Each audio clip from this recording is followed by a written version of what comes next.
enough of that. I'm going to turn my clock back here. How many folks remember in the early 90s Chuck Harder for the People radio network? How many folks remember him? Not a whole, oh, okay, some of you do. Well, I will tell you, Chuck Harder served as an inspiration for not only myself, but my wife, Joyce Riley, and many others. He used to say, become a committee of one. He used to say that if you can, if you have the gift of gab, and you've got the persistence, he says, get your own radio show on a local station. And I thought about it. I've been involved in announcing and voiceovers and music and recording and radio since the mid-'70s. I said, yeah, I'm going to get my own radio talk show. It took me about 2 years of persistent door knocking and being a squeaky wheel, but I eventually ended up on a radio station in Waterbury, Connecticut, at WATR AM 1420. And I used the air name of Dave Riddell, because the program director, you know, he knew what I was talking about. He says, Dave, last name like Von Kleist, you know, there's not too many Von Kleists out there. All they got to do is get a phone book. They're going to find you, your wife, your kid, you know, whatever.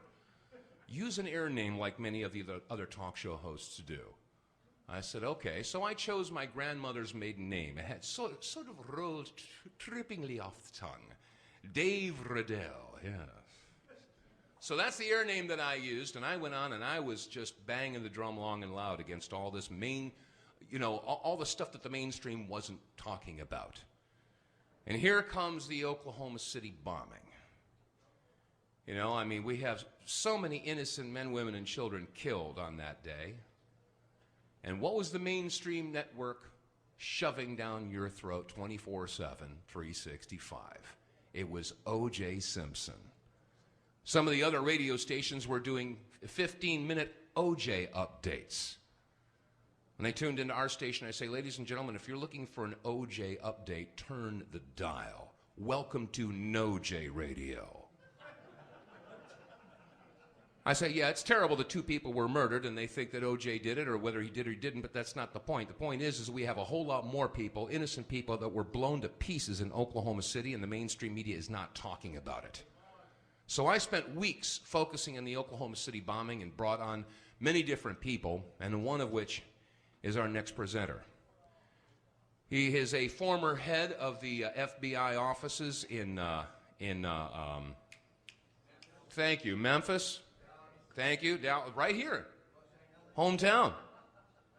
And Ted Gunderson was one of the few voices screaming from the rooftops about what was going on in Oklahoma City. I had him on as a guest on my program about 12, 13 years ago, and it's a pleasure to shake his hand. Ladies and gentlemen, Mr. Ted Gunderson.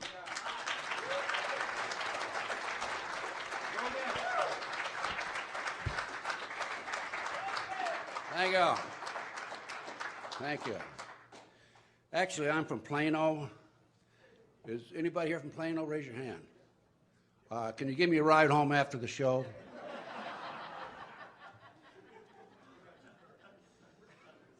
FBI. Okay. Now, I wasn't sure what I was supposed to talk about until I saw the program here about a week or so ago, because I have probably 6 or 8 topics I can discuss. Oklahoma City bombing, 9/11, World Trade Center, 93, and the list goes on and on. Satanic cults.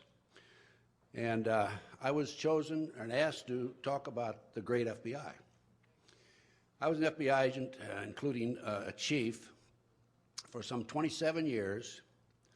I was a brick agent. They call it brick agent, meaning you're on the street investigating and so forth, for 10 years, and then I rose up through the ranks. And when I retired, I was in charge of the LA Bureau, which is most of Southern California. I had over 700 personnel under my command. I had a budget of $22.5 million. I had 16 offices I was responsible for. Big operation. And then in 1979, I was 50 years old, and now you can figure how old I am now. And I knew mandatory retirement was 55, so I decided to retire. But in the interim, those 27 years, I handled just about everything. Counter-espionage in New York. I was in New Haven, Connecticut, number 2 man when the Panthers were running wild there. And after the Panthers were dead, gone, and out, I was responsible for coordinating information on the Bobby Seale trial. He was tried for murder in New Haven and so forth. A lot of details on that. I haven't got time to go into a lot of details personally right now today, but I had a call from William C. Sullivan, who was number 2 man in the FBI at the time, and Bill was a friend of mine. He said, Ted, I attribute the downfall of the Black Panther Party directly to you and your squad in the New Haven Police Department. And they were a bunch of vicious, mean people. They wanted to take over the government through force. They were taking over college administrations, for those of you who are too young to remember that. And so we had our heyday with them.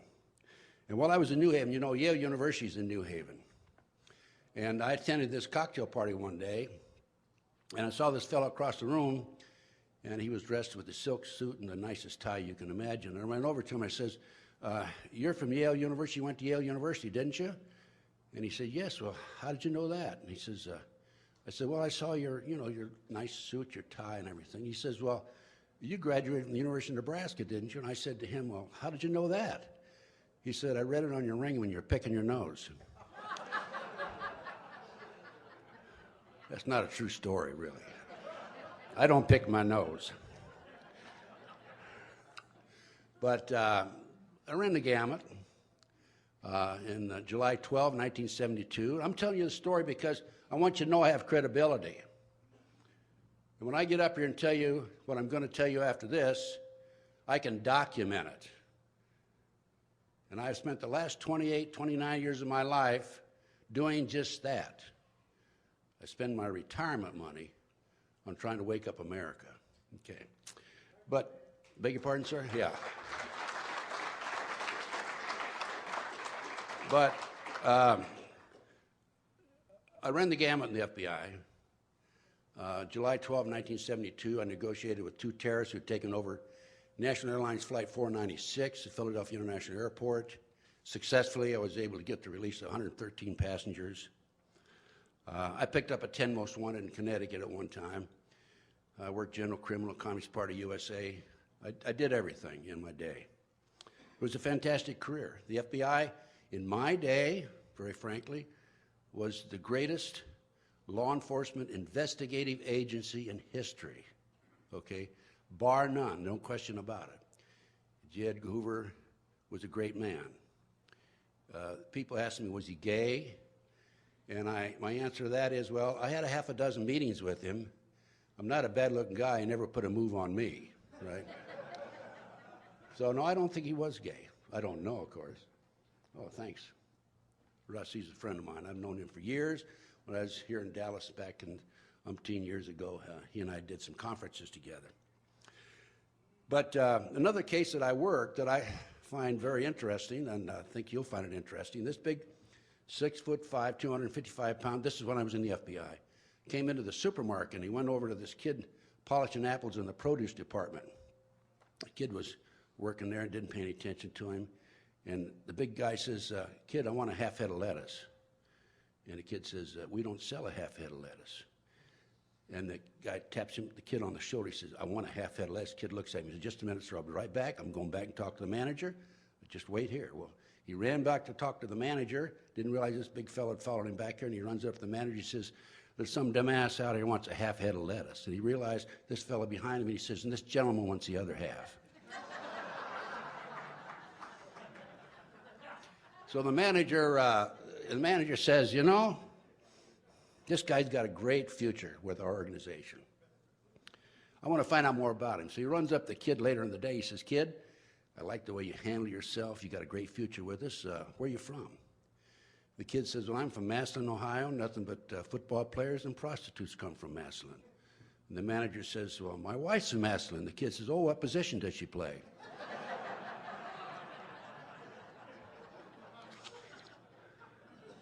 Now we got to get down to serious business, FBI. FBI was a great organization in its day, okay? I'm telling you right now, they've been infiltrated, and no question about it in my mind, by the Illuminati. I think if you've been here in this conference for 2 days, everybody knows what the Illuminati is, right? And there's no question they have been infiltrated by the Illuminati, okay? Now, right after I retired, by the way, I had no idea. I never heard the name Illuminati when I was in the FBI. You see, there's an covert operation in the government, and I've learned this since I got out. I was a member of the overt operation. These are the guys with the suit and tie go in at the bank robbery and ask, what did the bank robber look like and so forth. The covert operation, which is running amok, involves assassinations, murders, burglaries, kidnapping children. I've learned this since I got out. And it goes on and on and on. It involves illegal drugs. And those who have stepped forward to try to identify it and document it, like Gary Webb, who identified South Central CIA drug operation, have paid the price. Gary Webb, by the way, if you don't know, I'm sure you do, he was the reporter, the San Jose Mercury News, who committed suicide. He was shot twice in the head. He shot himself twice in the head, right? And there was another gentleman who tried to take on the government, the covert government operation, General Ownby, who had exposed the largest drug, you haven't heard this story, drug operation out of Fort Sill, Oklahoma. He worked late one night, didn't come home. The next morning they found him hung with his jacket very neatly stacked next to him. His hands were tied behind him, and they said it was suicide. Now the question is, did he tie his hands behind him before or after he hung himself, right? But this has been going on now. To my knowledge, there have been hundreds of us, those who have stepped forward, trying to expose these horrible, ugly crimes by this covert operation who have paid the price. So my first major investigation, and I'm going to have to touch on some of my cases very lightly because there's too much time. I just spent this morning, I was whole hour discussing the Franklin cover-up case. I was involved in that. But my first major investigation as a private professional investigator, before I go any further, let me tell you, there's a lot of good people in the FBI, CIA, NSA, military intelligence, a lot of good people. But the problem is the leadership at the top, okay? And this goes right up to the White House. So my first major investigation was the Dr. Jeffrey R. McDonald case. He's a former Green Bay doctor who was tried and convicted, sentenced to 3 consecutive life sentences for murdering, supposedly, his wife and 2 children, Fort Bragg, February 17th, 1970. February 17th, 1970. I was asked to enter the case as a private professional investigator, and I did. Within 10 months, I obtained a signed confession. Now, we're talking about the FBI, and when I'm telling you about the FBI, I'm going to take cases, several cases that I've worked personally. So I'm a unique individual. I not only have done the research, I've been on the streets. We call it been in the trenches. So in this case, of course, I was in the trenches. And within 10 months, I obtained a signed confession from a girl named Helena Stokely, who said that Dr. McDonald did not commit those murders. They were committed by her satanic cult group. And of course, I'd heard about Satan in the Bible, but I really didn't know that much about it. And so then I started doing my research, and I went public with my confession from Helena. And I was on radio, television, so forth, and people came to me from all parts of the country, West Coast, East Coast, telling me the same basic story, and I'm saying, well, there must be something to it. Long story short, on the McDonald case, I developed 19 new witnesses, which included my confession from Helena Stokely. And then at that point, up to that point, this Army had conducted the investigation. It was a huge cover-up, huge drug cover-up. Helena told me this. They were flying drugs in plastic bags in the body cavities of the dead GIs in military planes coming into Fort Bragg and around the country. For documentation, I went to UCLA Library, in addition to having this statement from Helena, and I learned that there was an article by Time Magazine, January 1, 1973, that documented this. So Helena gave me this information. She said there were generals involved, police officers, Army enlisted personnel, and so on and so forth. The reason they went in and roughed up Dr. McDonald, it got out of hand. They were on drugs. According to Helena, there were 7 members of her cult that went in and wiped out the family, was because Dr. McDonald was moonlighting in a civilian hospital, and the GIs were going over there for treatment, and they were being turned in and being given dishonorable discharges. Anyway, I developed 19 new witnesses. I submitted a 1,200-page report to the defense team. They ended up submitting it to the Department of Justice. He'd been tried, convicted, so we had to have a hearing. Now, at that point, once I entered the case, ex-FBI chief and all that sort of thing. At that point, the FBI entered the case. And up to that point, as I say, the Army had handled the investigation. So instead of the FBI taking my work, my 1,200 pages, and building on the case from what I had done, they started interviewing my witnesses, 19 of them, and tried to get every one of them to recant. So here the taxpayers are paying the FBI agents to go out and recant a case where positive information has been developed. This man is absolutely innocent. And when I learned this, I was really very upset. And as a matter of fact, they even interviewed me. And I had a heyday with them, to be honest with you, because at the end of my interview, it was being taped, I told them about some criminal violations that had occurred, and I wanted them to investigate these other criminal violations, including the kidnapping of children by the CIA, and I'm going to go into that case in just a minute.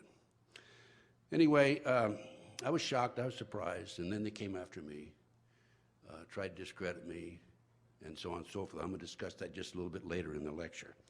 So, by the way, the case today, in 1997, the judge ordered DNA tests. The tests have been completed. The tests absolutely exonerate Dr. McDonald, establish, prove, beyond any question at all, that there were other people in the house that night. For example, there was hair fiber with root found under one of the children's fingernails. Okay? It was not Dr. McDonald's. That is sitting today. The DNA tests were ordered in 97. That today is sitting on the judge's desk. Nobody will move on it. I had a letter from Dr. McDonald just this last week saying he doesn't know what's happening, but they're sitting on it. The whole case is a major cover-up. It involves drugs. CIA drug, Army drug operation coming in Southeast Asia. So we'll have to wait and see what happens. We had a hearing on my confessions. I was put on the witness stand. Mr. Brian Murtaugh, the prosecutor, tried to ask me questions about sex and my sex life and all that, which is zero, by the way. It was then, still is, almost. Almost, yeah. It was then, okay. But I mean, this is irrelevant. And I looked at McDonald's attorney, I said, aren't you going to object to this? And no response. So that was the first case where I really had a wake-up call. That's how I became involved in the movement 27 years ago, what have you. And then the next case was the Franklin cover-up case. And in that case, I had a call from a fellow named Ed Weaver in Lincoln, Nebraska. He had read about me in a book called The Ultimate Evil. Maury Terry, the author of The Ultimate Evil, who did a book on the Son of Sam murders in New York City, a series of murders that was satanic also, by the way. And Maury came to me on the West Coast, and I helped him do some of the research. A long story there, but I won't go into it. But anyway, Ed Weaver in Lincoln, Nebraska, called me. We have a problem here. We have a case that's breaking in Omaha. They're taking children out of orphanages, foster homes, and Boys Town, driving them to Sioux City, Iowa, 184 miles away, putting them on private jets and flying them to Washington, D.C. for sex orgies with congressmen and senators. And these kids were being flown back there, these 8, 9, 10-year-old children, and exposed to these nefarious activities, these horrible situations. And I was told by Ed Weaver that some of the most prominent individuals in Omaha, Nebraska, and they're named in John DeCamp's book, The Franklin Cover-Up, and I'm out of them, by the way. I got one left, and I promised that to somebody. But you can order it through my website, tedgunderson.com, or you can come to my table afterwards, and you can order it then.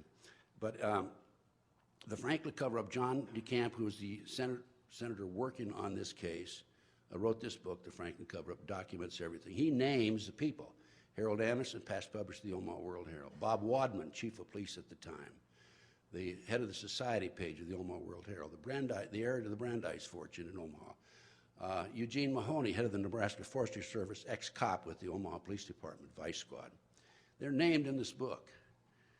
And in addition to this, the kids talked about satanic cult activities. They didn't say they were satanic cult, but there were humans in robes, nude underneath the robes, chanting, candles, sacrificing animals and children and people, which is very common. By the way, In this country today, as a result of the work that I've done the last 28 years, I can tell you without any question there are 50 to 60,000 human sacrifices by the cults, satanic cults in this country every year. Okay? There are hundreds of thousands of children who disappear every year because of the satanic movement in this country. But anyway, that was part of the Franklin cover-up case. It was kind of interesting because there's a lot more detail than I can tell you, but as I said, this morning I was interviewed for an hour and discussed the whole case for one solid hour. But it was kind of interesting because to show you the power that these people have, there was a TV crew from Yorkshire TV came over, and for 7 months they were in this country interviewing various people. Paul Bonassi, who was a victim himself. Paul Bonassi, I've got a 5-hour interview with Bonassi myself, by the way. He's a mind control victim. The CIA is involved in mind control programs. And Paul was used as a decoy when he was 10, 11, 12 years old to attract other children near the car in parks and shopping malls and so forth. The adults would grab them and throw them in the back of the car and they'd be off with them. Johnny Gosch in West Des Moines, Iowa was a victim of this. Paul was involved in that kidnapping. Anyway, I have a 5-hour interview with Paul. It's available through my DVDs, and I'm giving away DVDs, by the way. And I'll talk to you a little more about that at the end of my lecture. And so Paul was, I've interviewed Paul, I've interviewed Alicia Owens, and this TV crew from England came over. We couldn't get anybody in the United States to touch this. And so Yorkshire TV came over, 7 months, interviewed all these various kids and so forth. And so it was listed, this show was listed to be aired in TV Guide May the 3rd, 1994. Actually, in the guide, there were certain members of Congress found out about it, bought up the rights to the show, ordered all copies destroyed, and it never aired on TV, on national television, although it was supposed to be listed to air on the at 10 p.m. May the 3rd, 1994. Now, here a couple of years ago, I said, well, I've got to get a copy of the TV Guide. And John DeCamp had one. He can't find it now. I think somebody stole it from him, to be honest with you. I got to get a copy of the TV Guide. So I ordered a copy of the TV Guide. Here's a page. I'm looking at it right now on May the 3rd, 1994. It's not listed there. It would not listed there in the copy that I have. It's called Balance of Nature, appeared at 10 o'clock on Discovery Channel. So somebody took that TV Guide, that whole book, and had it reprinted so there was no documentation of it. Well, I outfoxed them. I went to the UCLA library, I went to the LA Times library, and I pulled up the TV Guide for May the 3rd, 1994. It's listed. Conspiracy of Silence. That was the show. And I said to myself, well, maybe on the East Coast it wasn't listed. I had a friend of mine check the Philadelphia Inquirer, May 3rd, 1994. Conspiracy of Silence, 10 p.m. It's listed there. So that just shows you the power that this Illuminati has, that they do have. The speech last night by Mr. Griffin, I think was an excellent one. I enjoyed it. I knew a lot of that information, but he kind of expanded on it and helped enlighten me. As an outgrowth of the Franklin cover-up case. By the way, the FBI's involvement in the Franklin cover-up case. John DeCamp, in his book, The Franklin Cover-Up, Chapter 14 is devoted to the FBI's involvement in the case. And in that chapter, I read it, and I was embarrassed for the organization that I once served in and for. And John said, of all the agencies that tried to stop that case from going forward was the FBI. And for documentation, John has a $1 million judgment against Larry King. This is the head of the Franklin Savings and Loan, Larry King, not Larry King Live. This is a black man. And John has a $1 million judgment against him. He's standing on a street corner one day in Lincoln, and a stranger walks up to him, stands next to him, and says, if you ever collect that money, you won't live to spend it. John one day decides he has to move from Lincoln, get out of town. He's receiving death threats. Two young punks drove up into his front yard in front of his oldest daughter, drove over the family dog back and forth several times, told the daughter, tell your daddy to back off or we'll be doing this to you and your brothers and sisters. So John moved out of Lincoln to Clatonia, Nebraska. The case is very involved. As I said, I worked with John and I worked with the Nebraska Leadership Conference. I was, on one occasion, had to meet somebody in Omaha. Omaha is about 55 miles from Lincoln. I was in John's office on a Saturday morning at 9 o'clock. I called, made an appointment at Bohemian Cafe in Omaha to meet this individual. I drove up there, met him about noon. We were going to do some work on the case, going out and check on some kids that were victims of this horrible situation. By the way, this is how they tell the congressmen and senators how to vote, right? They blackmail them through sex and drugs. So we had lunch, and I went in the car of my source, my contact. We went out and did some work, came back at 3 o'clock. I left, actually a little after 3 o'clock. And halfway to Lincoln, I'm driving along 75 miles an hour, and my right front wheel comes off. And all of a sudden, the car goes like this, lurches forward, falls to the right. I look off to the right, and here's my wheel spinning about 15 feet in the air. Fortunately, I was able to control the car. We had the car hauled off and talked to a highway patrolman about it. He said, hey, somebody loosened your lug nuts.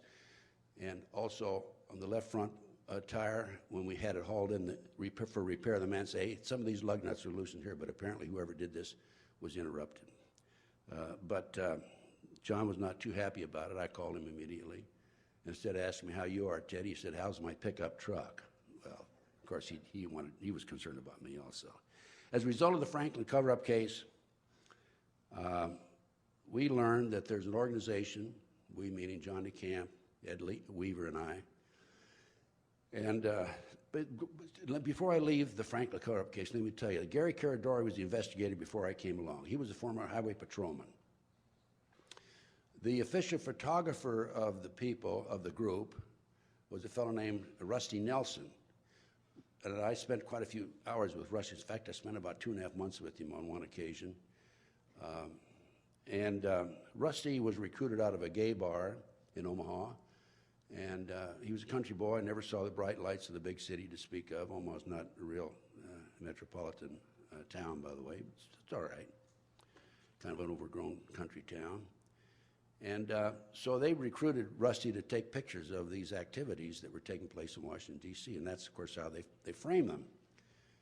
And Rusty was pretty smart about it, because they kept control of the film that Rusty had, but he would sneak his own film in every once in a while. He'd take his own pictures, so he had a double set of pictures, and he did this for, obviously, his own life insurance policy. And so Gary Caradori was contacted by Rusty. This is just before I came aboard. And Rusty said he'd meet him in Chicago. Actually, Rusty at that time was in Phoenix, Arizona. And he met him in Chicago, gave him these pictures of some of our top political figures having sex with children. Gary and his little 11, 12-year-old boy flew to Chicago on his own private plane, got the pictures. He called Senator Lawrence Schmidt, who was working with John DeCamp, and he said to the senator, I have the smoking gun. And he got on his plane and shortly out of Chicago in Aurora, Illinois, his plane blew apart, and a farmer testified he saw a bright flame, and the plane crashed, and Gary Caradori died. The first officer at the scene was a deputy sheriff, and he picked up the pictures that were strewn about on the ground, and the FBI came along and told him, let me have those pictures. They confiscated the pictures from him, told him not to talk about it, and the plane was hauled off to a military base. And now, Gary is a civilian. He should have gone to a civilian base. He was hauled off to a military base. The briefcase was never recovered. The back seats of the plane were never recovered. I tried to get my hands on that plane for about 6 months, and they wouldn't let me have it. But I suspect that the reason the back seat was missing is because that's probably where the bomb was. I'm sure the farmer says there was a flash, there was an explosion. The official version of the National Transportation Safety Board was the plane fell apart in the air. Okay, they do that all the time. What was it, Wellstone? His plane crashed too, didn't he? That's one of their favorite ways of getting rid of these people. Airplane crash, automobile crashes. Catherine Sorensen on the Franklin cover-up case, who was the first complainant, she had a pattern of taking her foster kids on the same route to school every morning. And this one particular day, after she filed the complaint, she's driving along. She comes up behind two little old ladies doing 5 miles an hour on a 2-lane highway.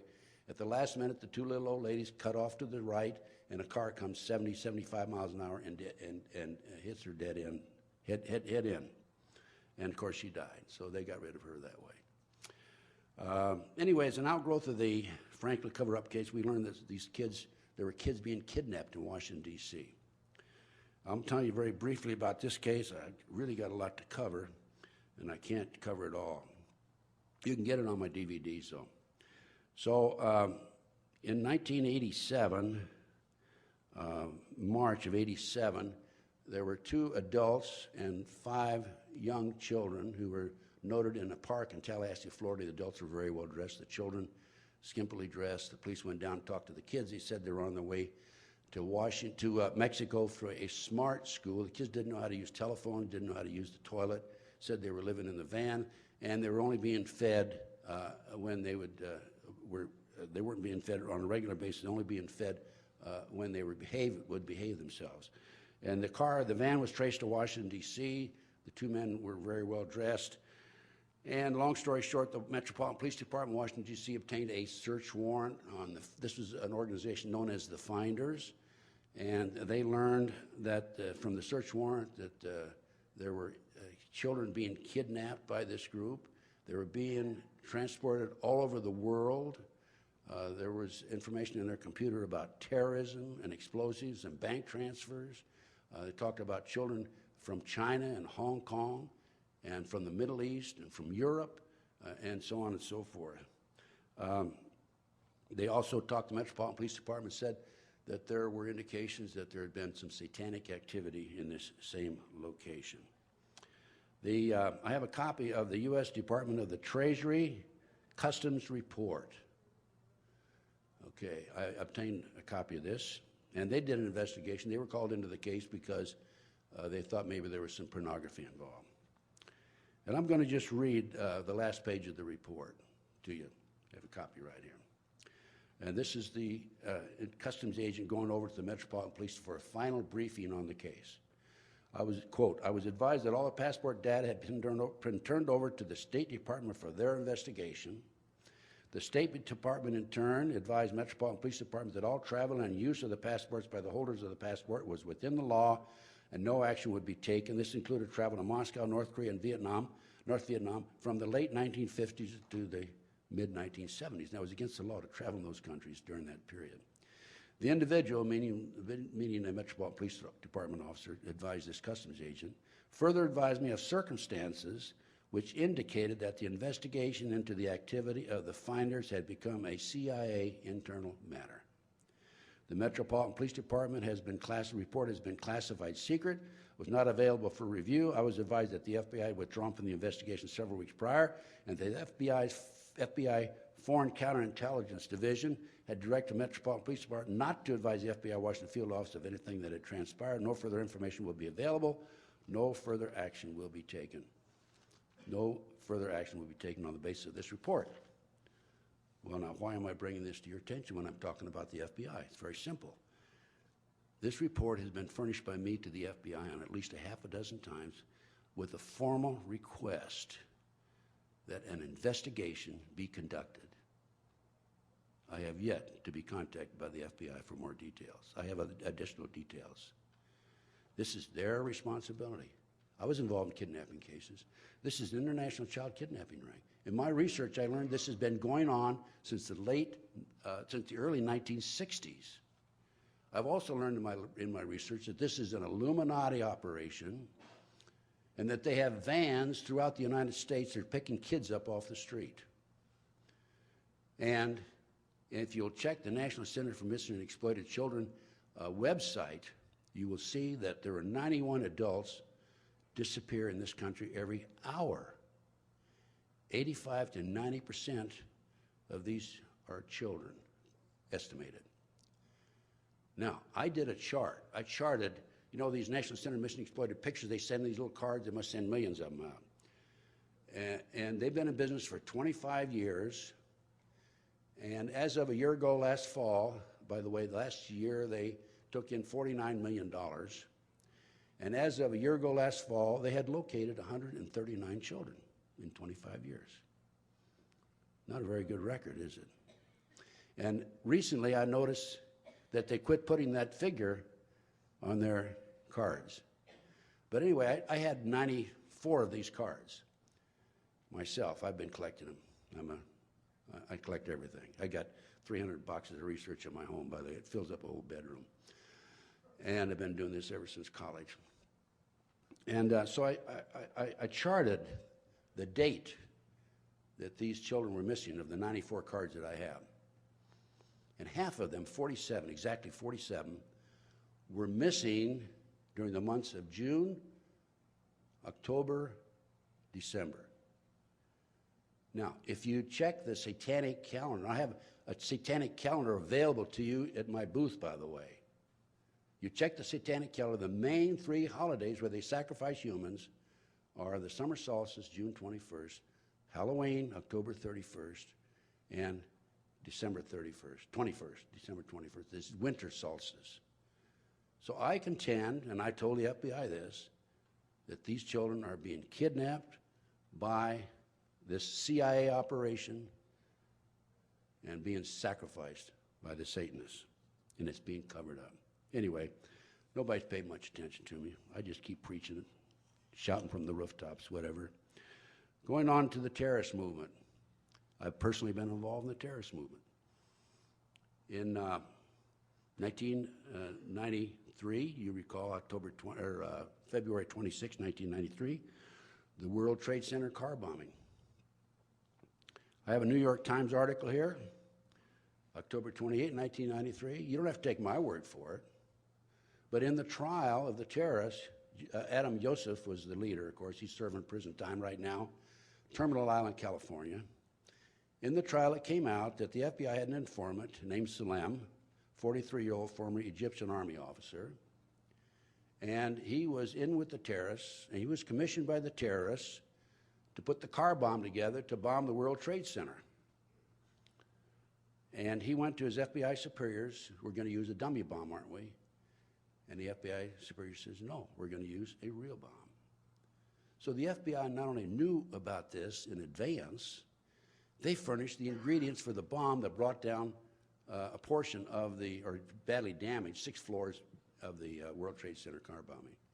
There were 6 people killed, there were 1,000 injuries, and I think $500,000 in damage.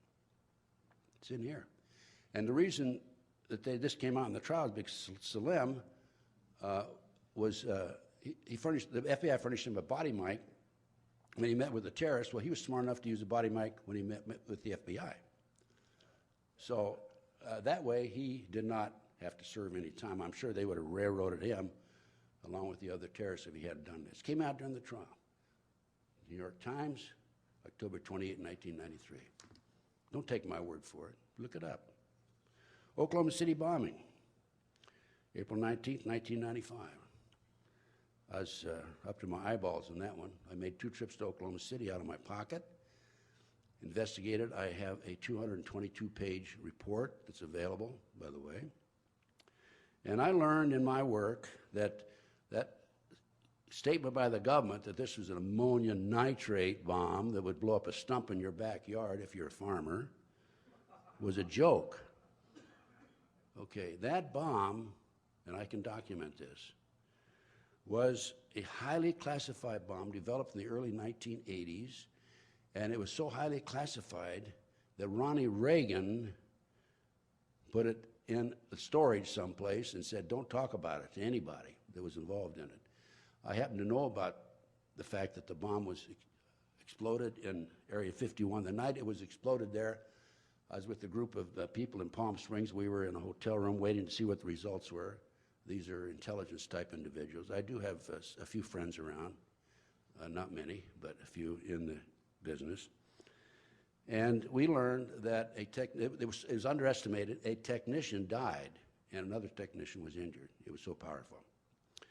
The contract number on that bomb, and I've got it here. I developed it from a Defense Daily magazine, and it is DAAA 21-90-C-0045, and it was finalized in the government contract and signed off on June the 14th, 1990.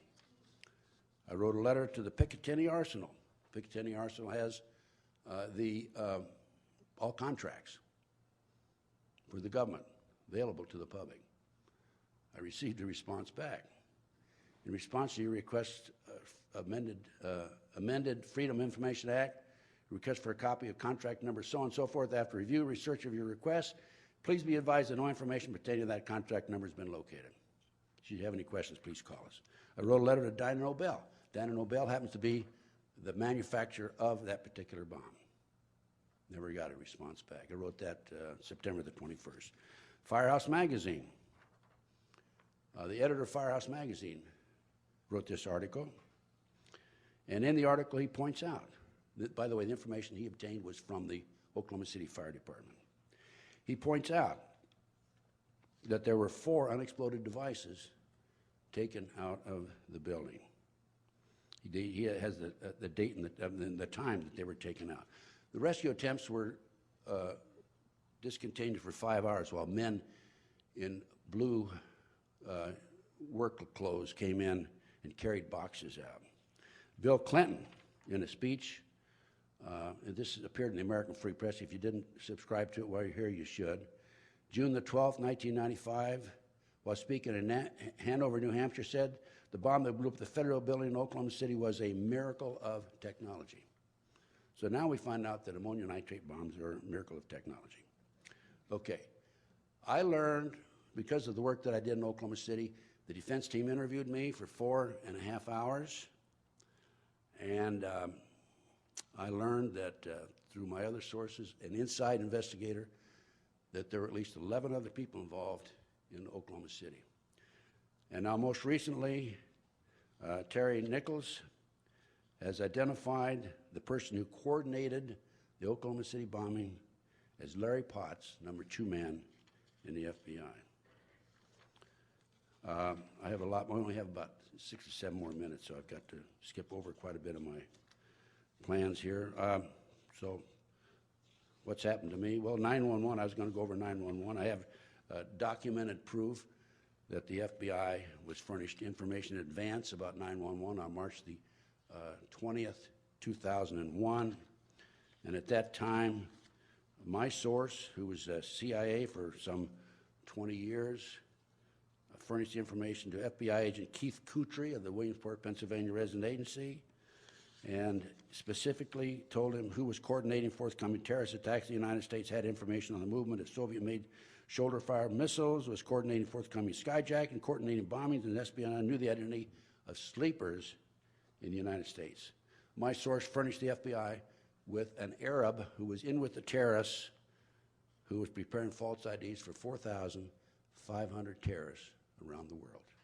The FBI interviewed him after 9/11, Mr. Kutry did, and threatened him with prosecution and deported him. He and his family have since been executed. Okay, I only have a couple of minutes. I said earlier there's a covert-overt operation. I also said that there are a lot of good people in the FBI, the CIA, NSA. I'm in the process now of preparing a report for the Senate Intelligence Committee. And I want to just give you the introduction to this report. Based on my 28 years experience, I'm reading from my report, and research, I've determined there are thousands of victims who have been targeted by an illegal U.S. government rogue criminal enterprise that is active 24 hours a day throughout the United States. And networks of victims who work with me have reached the same conclusion based on 1, their personal experiences, 2, the significant number of victims, and 3, the extent and intensity of the harassment. It is far too active to be operated and controlled by private enterprise. Private enterprise goals are to achieve financial gain. These operations require extensive financing to operate with no return on the investment. I believe these programs are financed through illegal black operations, i.e. drugs, prostitution, gambling, kidnapping children who are auctioned off as sex slaves. Paul Benassi told me he attended 6 such auctions with as many as 6 and as many as 36 children being auctioned off at $50,000 each, by the way. Kidnapped children who are auctioned off as sex slaves, used as human sacrifice and body parts. I believe this well-organized, sophisticated operation has a central command located somewhere in the United States with multiple satellite offices scattered throughout the country. It appears that those who administer the program can call any location in the U.S. for surveillance, a telephone tap, or other activity, and harassment directed at a victim and immediately dispense manpower to the source. This has happened to me, by the way, time and time again. This well-greased covert operation makes the old FBI counterintelligence program look like a Sunday school class. I can document that the government has the expertise, finance, and manpower to effectively administer such a program. To understand why and how a black criminal enterprise of this rogue element targets an individual is necessary to 1, to identify the victim, 2, outline the reasons the victim is targeted, and 3, document and identify the weapons and tactics being directed against him or her. Okay, I only have a couple of minutes, but I think I started late, so I may take a little extra minute time on that one. So what about me? People say, why aren't you dead? Okay, well, let me tell you this. In the early 1980s, I had 3 occasions when gunmen were waiting for me. I found out afterwards, and it's only through divine intervention that I didn't go to specific locations at the time. For example, one of them, I didn't go home that particular night. The landlady said that she was parking her car at 1:30 in the morning. 2 men were in the car across from my front door. One of them got out of the car and came over and said, you know where Ted Gunderson lives? And they said no, or she said no. And I, of course, told her, if anybody asks about me, you don't know me. And he sat in the car 15 more minutes, 1:45, he left. I've made some phone calls the next day when I came home, and I found out I had a hit on me. And I went in to see some certain people, got that hit taken off, and I learned that there was a second hit on me by satanic cults out of Florida and Houston. And I was a little upset about the first hit. It was by the Israeli mafia, by the way, because of a case I'd worked, an attempted assassination of a businessman. I was upset because I found out that it was a hit for $25,000. I thought I'd at least be worth $100,000. Ex-FBI chief and all that. Anyway, I had, in addition to hitmen waiting for me, I had 3 FBI investigations of me. I submitted freedom information requests. I received copies back of some of the pages. They were nebulous. I might as well have thrown them in the wastebasket. But it was kind of interesting because at the end of each report it said, Ted Gunderson should be considered armed and dangerous. They should have added with knowledge, okay? I had a girl named Pam Fawcett. The FBI and the DEA commissioned her to try to set me up on a drug deal. It didn't work. After 6 months, I was trying to help her, give her advice on her 14-year-old son who was in trouble in Florida.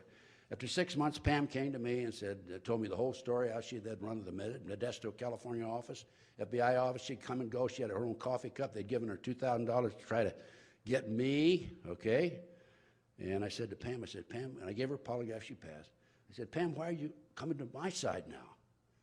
And she said, well, I woke up the other morning, and I realized you're the only honest son of a bitch I've talked to in 6 months. Those were her exact words.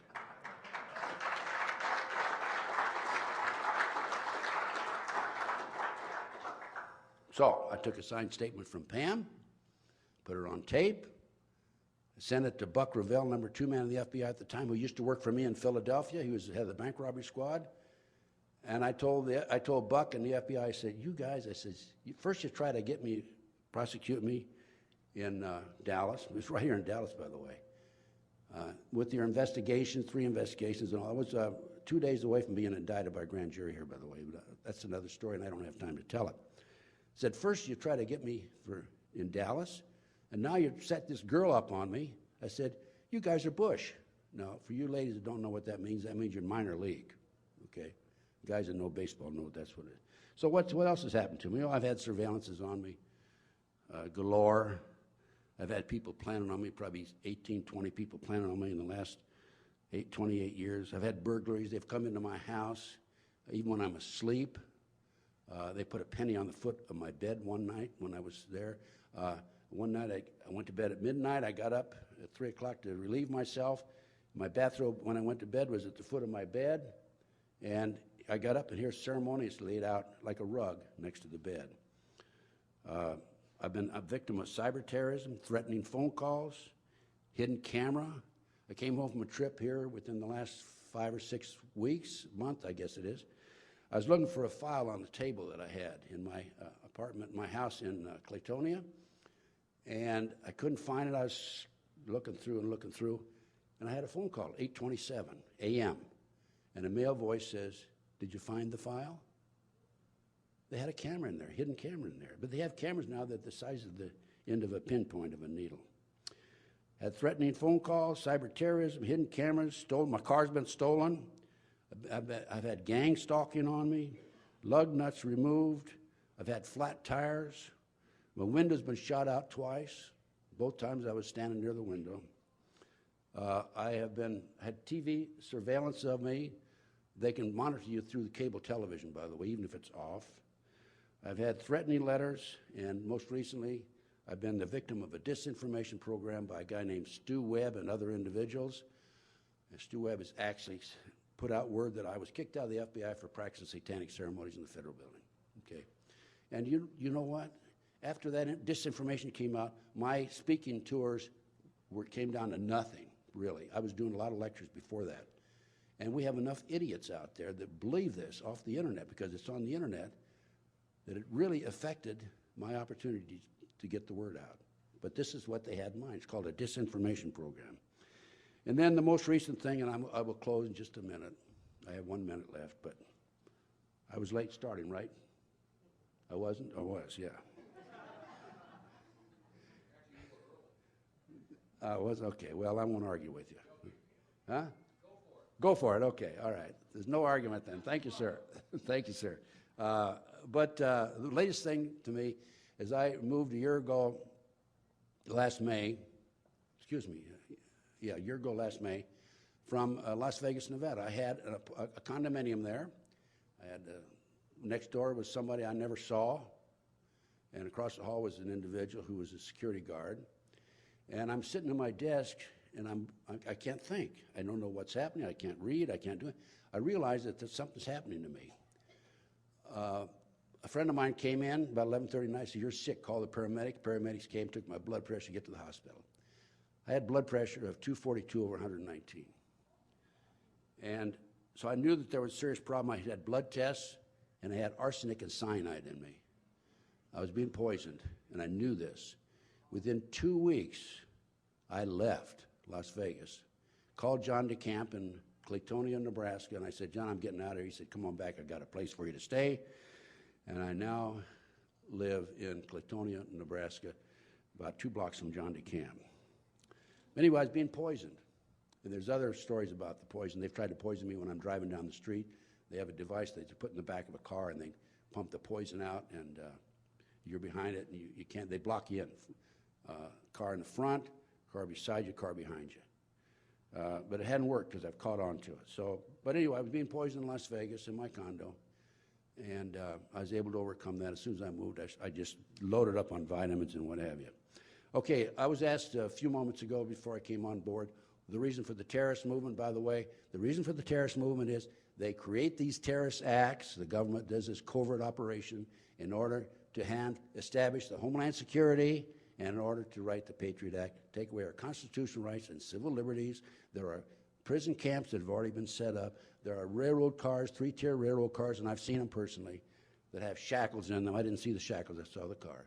And there are big plans for the next terrorist attack, I think, to pick up a bunch of us as a red, blue, and green list and haul us off to these concentration camps. So, okay, now, thank you very much. I want to urge all of you, is there hope for our country? There's hope if we can elect Ron Paul. Okay, we need to get Ron Paul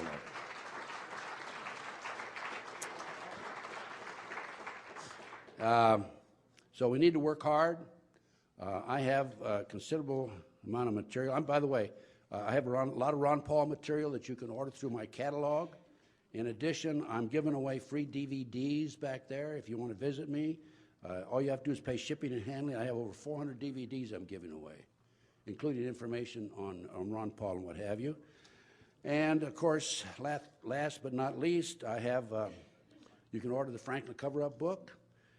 We didn't discuss in detail Pawns in the Game, but this is a book about the Illuminati, the 25 goals that were announced May the 1st, 1776 by Adam Weishaupt to take over the world, and that includes corruption of the youth through sex and drugs, and, of course, controlling the mainstream media, and about 85% of these goals are complete. Also, in my catalog is a multi-level program about holy tea. The lady that put me into it, her first check, the first month was $1,400. You might want to take a look at that, and thank you very much, sir.